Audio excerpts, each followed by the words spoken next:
Amendments. I don't like it. I avoid it. But Institute always likes it. അപ്പോൾ നമ്മളുടെ CA final financial reporting പേപ്പറിൽ ഇപ്പോൾ കുറച്ച് amendments കുറച്ച് കാലമായിട്ടൊന്നും ഇല്ലായിരുന്നു.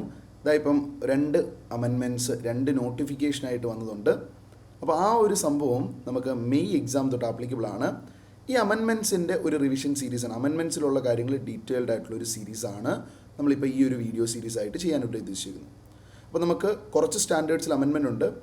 ഇൻഡേസ് 1 നോൺ കറണ്ട് ക്ലാസിഫിക്കേഷൻ ഓഫ് ലയബിലിറ്റിയിൽ ലോൺ റിലേറ്റഡ് ആയിട്ടുള്ള ആ ഒരു ഏരിയയിൽ ഒരു അമെൻമെൻ്റ് ഉണ്ട്. ദെൻ അതിനുശേഷം നമുക്ക് ഇൻഡേസ് 7 റിലേറ്റഡ് ആയിട്ട് ഇൻഡേസ് 7ഉം ഇൻഡേസ് 107ഉം കൂടി കമ്പൈൻഡ് ആയിട്ട് നമുക്ക് നോക്കേണ്ടതായ ഒരു അമെൻമെൻ്റ് ഉണ്ട്.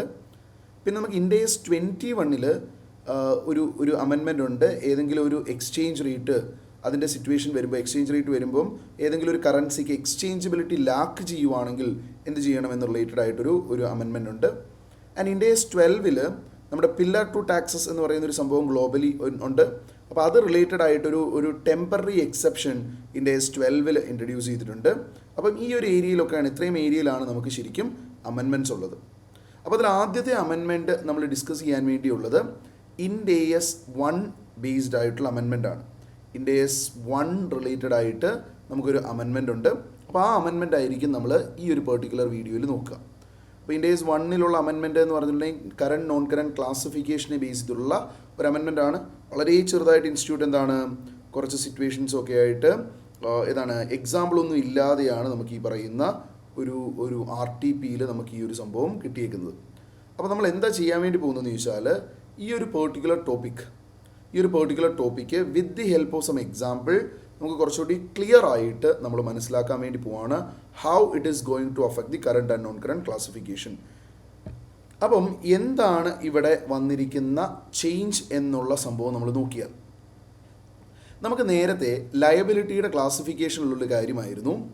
നമുക്ക് ലയബിലിറ്റി അത് ഒരു കറണ്ടായിട്ട് ട്രീറ്റ് ചെയ്യണമെന്നുണ്ടെങ്കിൽ ആസ് എറ്റ് ഇയർ എൻഡ് നമുക്കൊരു unconditional right to defer the payment beyond 12 months ഉണ്ടാവണം. 12 മാസത്തിൽ കൂടുതലുള്ള പീരീഡിൽ നമ്മളുടെ ആ ഒരു പേയ്മെൻറ്റ് ഡെഫർ ചെയ്യാനായിട്ട് we should have an unconditional right to defer. Okay, അപ്പോൾ ആ അൺകണ്ടീഷണൽ റൈറ്റ് ടു ഡെഫർ എന്നുള്ള ആ പോയിന്റിൽ ഇൻഡേസ് 1 ഒരു ചെറിയ ചേഞ്ച് ഉണ്ട്. ആ അൺകണ്ടീഷണൽ എന്നുള്ള ടേം അവർ മാറ്റിയിട്ട് റൈറ്റ് എന്ന് മാത്രമാക്കി. ആൻഡ് ആ റൈറ്റ് സബ്സ്റ്റാൻറ്റീവ് ആയിരിക്കണം, ഇൻ സബ്സ്റ്റൻസ് ആയിരിക്കണം എന്നുകൂടി അവരതിനകത്ത് ഇൻസേർട്ട് ചെയ്തു. അതാണ് മേജറായിട്ട് വന്നിരിക്കുന്ന ഒരു ചേഞ്ച്. ആൻഡ് രണ്ടാമതായിട്ട് നമ്മൾ ലോങ് ടേം അറേഞ്ച്മെൻറ്റ് റിലേറ്റഡ് ആയിട്ട് ഇപ്പോൾ ഒരു ലോണിൻ്റെ റിലേറ്റഡ് ആയിട്ടുള്ള കണ്ടീഷൻസ് ഒക്കെ ഉണ്ട്. ആ കണ്ടീഷൻസ് ആസെറ്റ് ഇയർ എൻഡ് അത് മീറ്റ് ചെയ്തിട്ടില്ല എങ്കിൽ ആ സിറ്റുവേഷനിൽ അത് ലോൺ റീകോൾ ചെയ്യുന്ന സിറ്റുവേഷനിലേക്ക് കറണ്ടിലേക്ക് പോകും. അവിടെ ഒരു കാർവ് ഔട്ട് എന്നൊക്കെ പറഞ്ഞ് നമ്മൾ കുറച്ച് കാര്യങ്ങൾ ഡിസ്കസ് ചെയ്തിട്ടുണ്ടാവും. അതായത് long time loan arrangement after balance sheet date ഈ പറയുന്ന കണ്ടീഷന് വെയ്വർ കിട്ടിയാലോ അല്ലെങ്കിൽ ഈ പറയുന്ന grace period after reporting date വന്നാലോ but before approval of FS ആണെങ്കിൽ നമുക്ക് നോൺ കറണ്ടായിട്ട് നിലനിർത്താനുള്ള രീതിയിലൊരു കാർവ് ഔട്ടൊക്കെ നേരത്തെ ഉണ്ടായിരുന്നു. ആ ഏരിയ റിലേറ്റഡ് ആയിട്ടും ഒരു ചേഞ്ച് വന്നിട്ടുണ്ട്. ഇതാണ് മേജർ ആയിട്ടുള്ള 2 ചേഞ്ചസ്. അപ്പോൾ കോർ ചേഞ്ച് നോക്കി, a classification of a liability as current or non current അത് എന്തിനെ ഡിപ്പെൻഡ് ചെയ്താണ്? Entity's right existing as on the date. Okay, നമ്മളുടെ right existing as on reporting date ആണ് നോക്കുന്നത്. അറ്റ്ലീസ്റ്റ് 12 months ഓർ മോർ ആ right ഉണ്ടെങ്കിൽ അത് നോൺ കറണ്ട് ആകും, otherwise it will be current. If that right does not exist at reporting date, liability is current even if the entity obtains a waiver, refinancing or other relief after the reporting date. അതായത് in effect നമ്മളുടെ ഇൻഡേസ് 1 and ഇൻഡേസ് 10 ഉണ്ടായിരുന്ന ഒരു carve ഔട്ടിൻ്റെ impact അത് ഇല്ലാതാവുകയാണ് actually ഈ ഒരു അമെൻമെൻറ്റിൻ്റെ ഒരു outcome വന്നിരിക്കുന്നത്. Okay, year എൻഡിൽ ഒരു ബ്രീച്ച് ഉണ്ട്. ഓക്കെ, അതുകൊണ്ട് കണ്ടീഷൻ മീറ്റ് ചെയ്തിട്ടില്ലാത്തൊരു സിറ്റുവേഷൻ വന്നാൽ അതെന്താണ്? It must be classified as current എന്നുള്ള രീതിയിലേക്ക് ഇൻസ്റ്റിറ്റ്യൂട്ട് അതിൻ്റെ ഗൈഡൻസ് വരുന്നുണ്ട്. ഇനി അതിൽ തന്നെ ടെസ്റ്റ് ചെയ്യുമ്പോൾ ഉള്ള രണ്ട് മൂന്ന് കാര്യങ്ങൾ നമുക്ക് നോക്കാം. ഓക്കെ, അപ്പോൾ നമ്മളുടെ റൈറ്റ് അറ്റ് ദി റിപ്പോർട്ടിംഗ് ഡേറ്റിനെ കുറിച്ച് പറയുമ്പോൾ അത് ഇൻ സബ്സ്റ്റൻസ് നമുക്ക് ഒരു റൈറ്റ് ഉണ്ടായിരിക്കണം. ഓക്കെ, അപ്പോൾ ആ ഒരു സംഭവം നമ്മൾ നോക്കണം. എങ്കിൽ മാത്രമാണ് നമ്മൾ എന്ത് ചെയ്യുക, ഇൻഡേസ് 1 പ്രകാരം നമ്മൾ നോൺ കറണ്ടിലേക്ക് ഒരു ലയബിലിറ്റീനെ കൊണ്ടുപോകാനായിട്ട് പറ്റുക. ആസ് എറ്റ് ഇയർ എൻഡ് നമുക്ക് എന്തുണ്ടാവണം, ഒരു റൈറ്റ് അറ്റ് റിപ്പോർട്ടിംഗ് ഡേറ്റ് ഉണ്ടാവണം. 12 months കൂടുതൽ നമുക്ക് ആ പേയ്മെൻറ്റ് ഡിലേ ചെയ്യിക്കാൻ. ആൻഡ് ആ റൈറ്റ് ഇൻ സബ്സ്റ്റൻസ് ആയിരിക്കണം. അപ്പോൾ അതെങ്ങനെയാണ് മനസ്സിലാക്കുന്നതെന്ന് ചോദിച്ചാൽ, we should ask, as at reporting date can the entity legally and practically prevent the lender from demand the repayment for at least 12 months. Next 12 മാസത്തേനെങ്കിലും ലെൻഡറിനോട് പേയ്മെൻറ്റ് ചോദിക്കാതിരിക്കാനുള്ള രീതിയിൽ നമുക്ക് അവരെ പ്രിവെൻറ്റ് ചെയ്യാൻ ലീഗലിയും പ്രാക്ടിക്കലിയും നമുക്ക് പറ്റുമോ? അങ്ങനെ പറ്റുമെങ്കിൽ that right is real and substantive. Okay, അങ്ങനെയുള്ളൊരു സിറ്റുവേഷൻ ആണ് എങ്കിൽ അത് നോൺ കറണ്ട് ആണ്. ഇനി നമ്മളുടെ സിറ്റുവേഷൻ എന്താണ്? ഇയർ എൻഡിന് ശേഷം നമുക്കൊരു ലോണിൻ്റെ കണ്ടീഷനൊക്കെ വയലേറ്റ് ചെയ്തു, അങ്ങനത്തെ ഇഷ്യൂസൊക്കെ വന്നു. അതിന് ശേഷം എന്താണ്, ഇയർ എൻഡിന് ശേഷം ഈ കണ്ടീഷനൊക്കെ വെയ്വ് ചെയ്ത് തന്ന് നമുക്ക് റൈറ്റ് അല്ലെ ആഫ്റ്റർ ഇയർ എൻഡ് വരുവാണെങ്കിൽ അതൊരു നോൺ അഡ്ജസ്റ്റിംഗ് ഇവൻ്റ് ആയിട്ടായിരിക്കും നിൽക്കുക. ഓക്കെ, അപ്പോൾ നമ്മളുടെ സിറ്റുവേഷൻ ഏതാണ്, ആസറ്റ് റിപ്പോർട്ടിംഗ് ഡേറ്റിൻ്റെ ഏതാണ് സിറ്റുവേഷൻ അനുസരിച്ച് തന്നെ കംപ്ലീറ്റ് ക്ലാസിഫിക്കേഷൻ മാറിയിട്ടുണ്ട്. നമുക്ക് കുറച്ച് സിനേരിയോ എടുത്ത് അതെങ്ങനെയാണെന്ന് മനസ്സിലാക്കാം. ഫോർ എക്സാമ്പിൾ, എൻറ്റിറ്റി പിക്ക് ഒരു 5 year ലോണുണ്ട്. അപ്പോൾ അതിൻ്റെ ലോണിൻ്റെ കണ്ടീഷൻസിലൊന്നാണ് ഡെറ്റ് ഇക്വിറ്റി റേഷ്യോ 2 മുകളിൽ പോകാൻ പാടില്ല. നമ്മളുടെ ഇയർ എൻഡ് 31 March റിപ്പോർട്ടിംഗ് ഡേറ്റിലെ ഫിനാൻഷ്യൽസ് വെച്ചിട്ടാണ് റേഷ്യോ കമ്പ്യൂട്ട് ചെയ്യുക. പക്ഷേ ബാങ്ക് അതിൻ്റെ ഏതാണ് കമ്പ്യൂട്ടേഷൻ ആക്ടിവിറ്റി ചെയ്യുക 30th April ആണ്. ബേസിസ് എന്നാണ് 31 March ആണ്. പക്ഷേ അവർ ആ ഫോർമൽ ടെസ്റ്റ് ചെയ്യുക, ഫിനാൻഷ്യൽസൊക്കെ ആയി ഡേറ്റയൊക്കെ കിട്ടി 30th April ആകുമ്പോഴായിരിക്കും ചെക്ക് ചെയ്ത് നോക്കുക. ഇനി ആസ് അറ്റ് 31 March നമ്മൾ ഡെറ്റ് ഇക്വിറ്റി റേഷ്യോ കമ്പ്യൂട്ട് ചെയ്ത് കഴിഞ്ഞപ്പോൾ ഓക്കെ എന്താണ് 2.4 ആണ്. അവിടെ ഒരു ബ്രീച്ച് ഉണ്ട്. Okay, lender does not notify the borrower before 31 March. നമ്മൾ 31 March മുമ്പ് ബോറോവറിനോട് ലെൻഡറിനോട് നമ്മളത് കമ്മ്യൂണിക്കേറ്റ് ചെയ്തിട്ടില്ല. Okay, lender 30th April formal test perform ചെയ്യും. ഓക്കെ, ഇങ്ങനെ പെർഫോം ചെയ്തു. അപ്പം എന്താണ് 2.4ൻ്റെ ഏതാണ് ഡെറ്റ് ഇക്വിറ്റി റേഷ്യോ എന്ന് മനസ്സിലായി.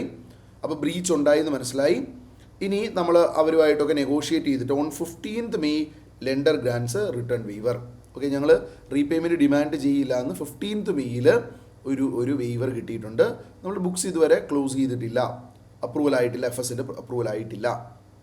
അപ്പോൾ ഇതാണ് സിറ്റുവേഷൻ എങ്കിൽ 31 Marchൻ്റെ സിറ്റുവേഷൻ എന്താ, 31 Marchൻ്റെ ബേസിസിൽ വാല്യുവേഷൻ എടുക്കുമ്പോൾ ഡെറ്റ് ഇക്വിറ്റി റേഷ്യോ 2 മുകളിലാണെങ്കിൽ നമുക്ക് നെക്സ്റ്റ് 12 monthsലേക്ക് എന്തായാലും ആ ലയബിലിറ്റി ഡെഫർ ചെയ്യാനായിട്ടുള്ള റൈറ്റ് ആസറ്റ് ബാലൻസ് ഷീറ്റ് ഇല്ല. അവർ പെർഫോം ചെയ്യുന്നത് 30th April ആയിക്കോട്ടെ, പക്ഷേ ബേസിസ് എന്താ 31 March. അപ്പോൾ 31 Marchൻ്റെ ഫാക്ട്സ് ആൻഡ് സർക്കംസ്റ്റൻസ് വെച്ചിട്ട് നെക്സ്റ്റ് 12 monthsനുള്ളിൽ അവർ പേയ്മെൻറ്റ് ഏതാണ് ചോദിക്കുന്ന ഒരു സിറ്റുവേഷൻ ഏതാണ് അവോയ്ഡ് ചെയ്യാൻ, പ്രിവെൻറ്റ് ചെയ്യാൻ നമുക്ക് പറ്റണമെന്ന് നിർബന്ധമില്ല. കാരണം ഏതാണ് 30th April വന്നിട്ട് അവർ എന്ത് ചെയ്യുവാണ്, ഇത് ടെസ്റ്റ് ചെയ്ത് കഴിയുമ്പോൾ കണ്ടീഷൻ മീറ്റ് ആവാത്തതുകൊണ്ട് ദേ വിൽ ഏതാണ് ആസ്ക് ഫോർ റീഫണ്ട്. ബട്ട് ഇവിടെ എന്തൊക്കെയോ കാരണങ്ങൾ കൊണ്ട് ഏതാണ് ബ്രീച്ച് അവർ വെയ്വ് ചെയ്തിട്ടുണ്ട്. ബട്ട് ആ വെയ്വറിൻ്റെ ഇഫക്റ്റ് അഡ്ജസ്റ്റിംഗ് ഇവൻ്റ് ആവില്ല. It will be non adjusting event. അതായത് നമ്മളുടെ കൺസിഡർ ചെയ്യേണ്ട പോയിന്റ് എന്താ, a covenant must be measured with reference to the reporting date affects the classification even if the covenant is formally assessed after the reporting date. നമ്മൾ reporting ഡേറ്റിൻ്റെ reference വെച്ചിട്ടുള്ളൊരു കണ്ടീഷനാണ്. Okay, ആ condition meet ചെയ്തിട്ടില്ലെങ്കിൽ it is going to affect your classification even if the bank will check that condition later on. Clear ആയില്ലേ? ഇതാണ് നമ്മളുടെ ഒന്നാമത്തെ സിനീരിയോ. ഇനി വേറൊരു സിറ്റുവേഷൻ ആലോചിച്ച് നോക്കാം. എൻറ്റിറ്റി ക്യൂവിന് സെയിം 5 വർഷത്തെ ലോണാണുള്ളത്. അതിൽ ഇൻട്രസ്റ്റ് കവറേജ് റേഷ്യോ 2 മുകളിലായിരിക്കണമെന്ന് പറയുന്നുണ്ട്. Okay, that is measured 6 months after year end. 6 മാസം കഴിഞ്ഞിട്ടാണ്, ഇയർ എൻഡ് കഴിഞ്ഞ് 6 മാസം കഴിഞ്ഞിട്ടാണ്. അതായത് കമ്പനിയുടെ 6 മാസം കഴിഞ്ഞിട്ടുള്ള ഫിനാൻഷ്യൽ റിസൾട്ട് എന്താണോ അതുകൂടി കൺസിഡർ ചെയ്തിട്ടാണ് ഈ പറയുന്ന ഇൻട്രസ്റ്റ് കവറേജ് റേഷ്യോ ഉള്ളത്. ആസറ്റ് റിപ്പോർട്ടിംഗ് ഡേറ്റ് അല്ല, ഫ്യൂച്ചറിൽ ഇനി വരാൻ പോകുന്ന പീരിയഡിൽ എങ്ങനെയാണ് നമ്മളുടെ ഇൻട്രസ്റ്റ് കവറേജ് എന്നുകൂടി നോക്കിയിട്ടാണ് ഈ അക്കൗണ്ടിങ് കാര്യങ്ങൾ നടക്കുക. Okay, asset reporting date there is nothing that makes loan immediately repayable. 31 March immediately payable ആക്കുന്ന കാര്യങ്ങളൊന്നും നിൽപ്പില്ല. അപ്പോൾ ഇയർ എൻഡിൽ എന്താണ് ബ്രീച്ച് ഇല്ല. ഇങ്ങനൊരു സിറ്റുവേഷൻ ആണെങ്കിൽ ഫ്യൂച്ചറിലാണ് ആ കവണൻറ്റ് ടെസ്റ്റ് ചെയ്യേണ്ടത്, അതിൻ്റെ കംപ്ലയിൻസ് നോക്കേണ്ടത്. അത് 31 മാർച്ചിലെ എൻറ്റിറ്റിയുടെ റൈറ്റിനെ അഫക്റ്റ് ചെയ്യുന്നില്ല. അപ്പം നമ്മൾ ആസെറ്റ് ബാലൻസ് ഷീറ്റ് ഡേറ്റ് നോക്കിയാൽ നമുക്ക് എന്താണ് ആ കണ്ടീഷൻ മീറ്റ് ചെയ്യണം എന്ന് അവിടെ ഒരു സിറ്റുവേഷൻ ഉണ്ടെങ്കിൽ പോലും ഏതാണ് we have a right to defer the settlement for 12 months. So എന്താണ് ലോൺ നോൺ കറണ്ട് ആണ്. ഓക്കെ, ബട്ട് എന്ത് ചെയ്യണം, അങ്ങനൊരു സിറ്റുവേഷനിൽ 6 മാസം കഴിയുമ്പോൾ ആ കണ്ടീഷൻ മീറ്റ് ചെയ്തില്ലെങ്കിൽ അത് ചിലപ്പോൾ കറണ്ടിലേക്ക് വരാമല്ലോ. അപ്പോൾ നമ്മൾ എന്ത് ചെയ്യണം, റിക്വയർഡ് ആയിട്ടുള്ള ഡിസ്ക്ലോഷർ ആ കവണൻറ്റിനെ കുറിച്ച് കൊടുത്ത് റിസ്ക്കും എന്താണെന്നുള്ളത് പറഞ്ഞ് വിത്ത് ഡിസ്ക്ലോഷർ അത് നോൺ കറണ്ടിലിടാം. Okay, so the factual phrase when compliance is required is the key. If the compliance is required at or before reporting date or the covenant is measured by reference to reporting date, treat it as affecting the classification. If the compliance is required after the reporting date, it usually does not. കാര്യം പിടിയിട്ടില്ലേ, നമുക്ക് compliance വേണ്ടത് on or before reporting date ആണെങ്കിൽ obviously അത് നോക്കണം. With reference to reporting date ആണ് covenant test ചെയ്യുന്നതെങ്കിലും നമ്മൾ നോക്കണം. ഓക്കെ, അതൊന്നുമല്ല, ഓക്കെ ആഫ്റ്റർ റിപ്പോർട്ടിംഗ് ഡേറ്റ് ആണ് കംപ്ലയൻസ് വേണ്ടതെങ്കിൽ okay, it is not going to affect your classification. ഇനി അടുത്ത ഒരു സിറ്റുവേഷൻ നോക്കിയും, entity or breaches a covenant on 31st March. On 10th of April after the year end the lender agrees in writing to waive the breach and refinance the loan for 5 more years. ഇപ്പം റീഫിനാൻസിൻ്റെ ഒരു situation ആണ്. Okay, അപ്പം ഏതാണ് ഒരു condition വെച്ചിട്ട് എന്താണ് condition 31st March കൊണ്ട് breached ആണ്. അതിനുശേഷം ഇയർ എൻഡ് കഴിഞ്ഞപ്പോൾ എന്ത് ചെയ്തു, ബ്രീച്ച് ഇൻ റൈറ്റിങ്ങിൽ വേവ് ചെയ്ത് കൊടുത്തു within 10 days and refinance of the loan എന്ത് ചെയ്തിട്ടുണ്ട് 5 more yearsലേക്ക് നമുക്ക് കിട്ടുന്നുണ്ട്. അപ്പോൾ ഇവിടെയും എന്താണ് 31st മാർച്ചിൽ ഏതാണ് കവണൻറ്റ് ബ്രീച്ചായിട്ട് നിൽക്കുവാണ്. ആ ഡേറ്റിൽ എന്താണ് entity lack the right to defer the settlement beyond 12 months. ഇനി 10th of April നമുക്ക് ഈ പറയുന്ന ഒരു ചേഞ്ച് സംഭവിക്കുന്ന എന്താണ്, it is known adjusting in nature. Okay, അപ്പോൾ 31st മാർച്ചിൽ എന്തായിരിക്കും കറണ്ട് ആയിട്ടാണ് ട്രീറ്റ് ചെയ്യേണ്ടത്. നേരത്തെയുള്ള ഇവാലുവേഷനിൽ നിന്ന് സിനേരിയോയിലുള്ള ഇൻഡേഎസിൽ നമുക്ക് നേരത്തെ ഉണ്ടായിരുന്ന പ്രീവിയസ്ലി ഉള്ള പ്രൊവിഷൻസിൽ നിന്ന് ഇപ്പോൾ വരുന്ന മാറ്റം ഇതാണ്. നേരത്തെ ഓൾഡ് പ്രൊവിഷൻസ് അനുസരിച്ച് ഇത് നമുക്ക് നോൺ കറണ്ട് ആയിട്ട് നിർത്താൻ ഓപ്ഷൻ ഉണ്ടായിരുന്നു. പക്ഷേ അമെൻമെൻറ്റിന് ശേഷം എന്താണ് ഇറ്റ് ഈസ് കറണ്ട് ഓൺലി. അമെൻമെൻറ്റിന് ശേഷം it is current only. Okay ആണോ, ക്ലിയർ അല്ലേ? അപ്പം ഈ രീതിയിൽ നമുക്ക് അവിടെ ഒരു ചേഞ്ച് ഉണ്ട്. ഇനി അപ്പോൾ അവിടെ നമ്മൾ നോക്കേണ്ട കാര്യം, വെയ്വർ സപ്പോസ് ബാലൻസ് ഷീറ്റ് ഡേറ്റിന് മുമ്പ് കിട്ടി, 31st മാർച്ചിന് മുമ്പായിട്ട് ഒരു കവണൻറ്റിൻ്റെ ബ്രീച്ച് നടന്നു, 31st മാർച്ചിന് മുമ്പായിട്ട് നമുക്കൊരു വെയ്വർ കിട്ടി, അല്ലെങ്കിൽ 31st മാർച്ചിന് മുമ്പായിട്ട് നമുക്കൊരു ഗ്രേസ് പീരീഡ് കിട്ടി, അവിടെ 12 months കൂടുതൽ നമുക്ക് പീരീഡ് കിട്ടുന്നുണ്ടെങ്കിൽ അവിടെ നമുക്ക് നോൺ കറണ്ടിൽ നിലനിർത്താനായിട്ട് ഓപ്ഷൻ ഉണ്ട്. പക്ഷേ എന്താണ് നമ്മളുടെ ആസെറ്റ് റിപ്പോർട്ടിംഗ് ഡേറ്റ് ഒരു ലോണിൻ്റെ കണ്ടീഷൻ്റെ വയലേഷൻ നിൽപ്പുണ്ട്, ബ്രീച്ച് എക്സിസ്റ്റിംഗ് ആണ്, which warrants for recalling the asset. ആ സിറ്റുവേഷനിൽ even though after reporting date but before approval of FS എന്ത് ചെയ്തിട്ടുണ്ട്, വെയ്വർ കിട്ടിയിട്ടുണ്ട് അല്ലെങ്കിൽ ഗ്രേസ് പീരീഡ് കിട്ടിയിട്ടുണ്ടെങ്കിൽ അതിൻ്റെ ഇഫക്റ്റ് ഒന്നും കൺസിഡർ ചെയ്യേണ്ട, ഇതൊക്കെ നോൺ അഡ്ജസ്റ്റിംഗ് ഇവൻ്റ് ആയിരിക്കും. As at reporting date what is the right we are having, അതിനെ ബേസ് ചെയ്താണ് നമ്മളുടെ ക്ലാസിഫിക്കേഷൻ വേണ്ടത്. ഇനി എന്തൊക്കെയാണ് ഡിസ്ക്ലോഷേഴ്സ് വേണ്ടതെന്ന് ചോദിച്ചാൽ, when the liability is classified as non current while complaints with covenants could require repayment within 12 months. When a liability is classified as non-current, while complaints with covenant could require repayment within 12 months, notes must explain the covenants, the carrying amount of related liability, and facts or circumstances that indicate entity may have difficulty in complying.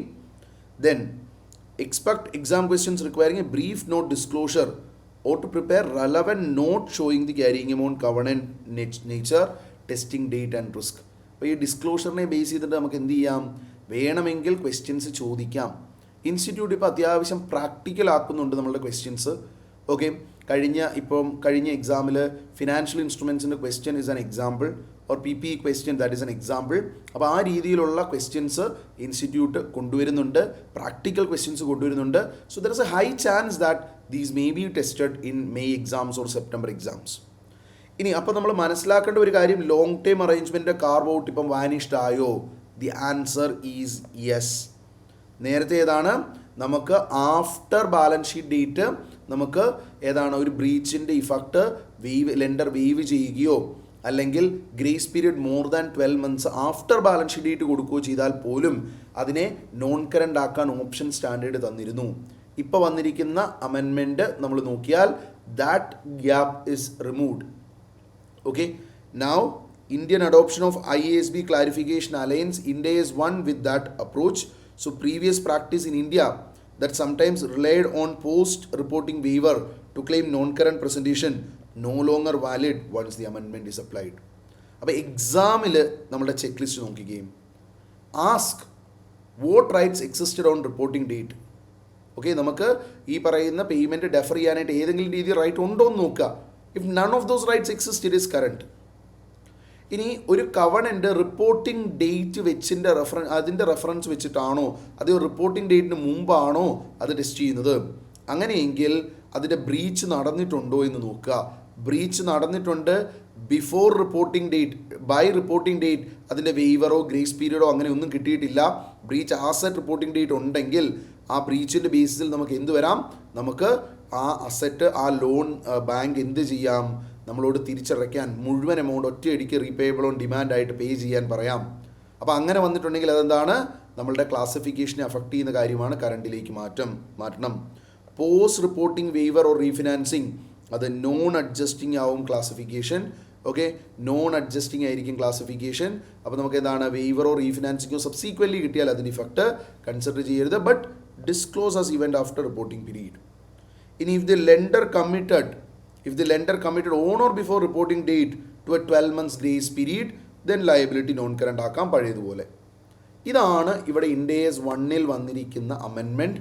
നമ്മളുടെ study മെറ്റീരിയലുള്ള ഒരു 3-4 questions ഈ പറയുന്ന amendment related ആയിട്ട് അതിൻ്റെ സിനേരിയോ അനുസരിച്ച് completely മാറാൻ പോവുകയാണ്. So you have to be careful about this.